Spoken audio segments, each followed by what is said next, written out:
இப்போ நாம் பார்க்க போகிறது குறுந்தொகை என்னும் பாடப்பகுதியில் இருக்கக்கூடிய 4வது பாடலான தோழி கூற்று அப்படின்ற பாடப்பகுதியை தான் நம்ம பார்க்க போகிறோம்.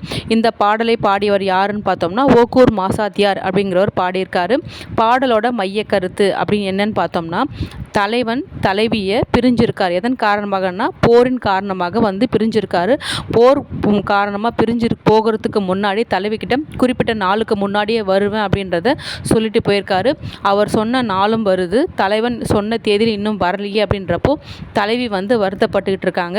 தலைவியை மன ஆறுதல் படுத்த விதமாக தோழி என்ன பண்ணுறாங்க, இப்போ வெளியே பார்த்தீங்கன்னா மணி ஓசை கேட்குது. அந்த மணி ஓசை அப்படிங்கிறது பார்த்தோம்னா காளைகள் மேய்ச்சலை முடிச்சுட்டு வர மணி ஓசையா, இல்லை தலைவன் வெற்றியோடு வரக்கூடிய தேரின் ஓசையா அப்படின்னு சொல்லிட்டு நம்ம என்ன பண்ணலாம், முல்லைக்கொடி படர்ந்திருக்கக்கூடிய அந்த குன்று மலை ஏறி நம்ம போய் பார்த்துட்டு நம்ம என்ன பண்ணலாம், போய் பார்த்துட்டு வரலாம் வா அப்படின்றத தோழி கூப்பிட்ற விதமாக அந்த பாடல் அமைஞ்சிருக்கு.